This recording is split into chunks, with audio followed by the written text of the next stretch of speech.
Hello everyone, আজ যাবো পাঁচপাতা বাজার, তার জন্য রেডি হয়ে গেলাম। এই যে তিনজনে মিলে চলে গেলাম পাঁচপাতা বাজারে। তো আমার পেছনে যে বসে আছে তার কালকে আশীর্বাদ, তার জন্য কেনাকাটা করতে যাবো। টুকটাক কেনাকাটা, খুব একটা বেশি না। তো এইদিকে আমরা তিনজনে মিলে চলে গেলাম। সত্যি এই গরমে সত্যি কথা বলতে একদম ভালো লাগছে না। তা ভাবলাম যে একটু ভিডিও করছে। এই দেখো এই রাস্তাটা কত সুন্দর, সাইডে বাঙল, আমার তো হেবি সুন্দর লাগছিলো। এদিকে কেনাকাটা করে বাড়ি চলে আসলাম। তো বাড়ি এসে চলো তোমাদের সাথে জিনিসগুলো শেয়ার করি কী কী কিনলাম। তো এই যে একটা বাবার জন্য হলো জামা কিনলাম, তারপরে সোনা মায়ের জন্য একটা জামা কিনলাম ছোট।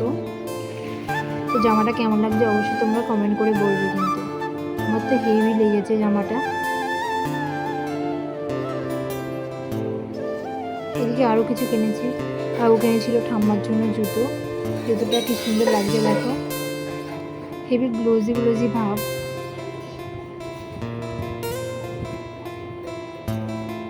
তারপরে দেখো ও একটা ছোট্ট বাটি কিনেছে, ওতে হলো চন্দন দেবে তাই কালকে আশীর্বাদ যেহেতু। এদিকে কিছু হলো ট্রেশনারি জিনিস কিনলাম, দুটো নেল পালিশ কিনলাম। তারপরে হলো একটা সোনার চেন কিনেছি গাইস। তারপরে হলো টিপ কিনলাম কিছু। তারপরে এইদিকে ওষুধও কিনে নিলাম, সেটাও তোমাদেরকে দেখিয়ে দিলাম। এই দেখো ওষুধ কিনে নিয়েছি। তো এখানে আমার ভিডিও শেষ। তোমাদের ভালো লাগলে অবশ্যই লাইক কমেন্ট শেয়ার করে দেবা এবং চ্যানেলটিকে সাবস্ক্রাইব করে দেবা। আবার দেখা হচ্ছে পরবর্তী কোনো ভিডিওতে।